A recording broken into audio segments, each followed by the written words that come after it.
Telangana special అల్లపావ చేసుకుందాము. అల్లం ఎల్లిగడ్డ పేస్ట్ వేసి చేసుకుంటారు. మేమైతే దీన్ని అల్లపావ అంటాము. మా ఇంట్లో అయితే మసాలా ఆవకాయ అంటారు. మీకు కూడా ఈ అల్లపావ తెలుసా లేదా కామెంట్ పెట్టండి. మంచి క్వాలిటీ మామిడికాయలు తీసుకోండి. కేజీ మామిడికాయ ముక్కలకి కొలతలు ఇప్పుడు ముందుగా పోపు వేసుకొని చల్లార్చుకుందాము. Wholesome wood press groundnut oil వేసుకుంటున్నాను. ఆయిల్ వేడెక్కిన తర్వాత ఆవాలు, జీలకర్ర, ఎండుమిర్చి గింజలు మంచిగా వేగిన తర్వాత మనం తీసుకున్న అల్లం వెల్లుల్లి పేస్ట్లో సగం వేసుకోవాలి. ఈ పేస్ట్ కొంచెం వేగిన తర్వాత స్టవ్ ఆఫ్ చేసుకొని చల్లార్చుకోవాలి. మిక్సింగ్ బౌల్లో కారం, సాల్ట్, ఆవపొడి, జీలకర్ర మెంతుల పొడి, పసుపు వేసుకొని మిగిలిన అల్లం వెల్లుల్లి పేస్ట్ వేసుకొని మిక్స్ చేసుకొని కొన్ని వెల్లుల్లిపాయలు వేసుకొని కట్ చేసి పెట్టుకున్న మామిడికాయ ముక్కలు కూడా వేసుకొని చల్లారిన పోపు వేసుకొని బాగా మిక్స్ చేసుకోవాలి. గ్లాస్ కంటైనర్లో స్టోర్ చేసుకొని 2 days తర్వాత తినండి. సూపర్ ఉంటుంది.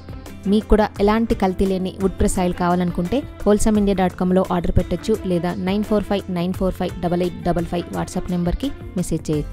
నచ్చితే లైక్ చేయండి, షేర్ చేయండి, ఫాలో అవ్వడం మర్చిపోవద్దు.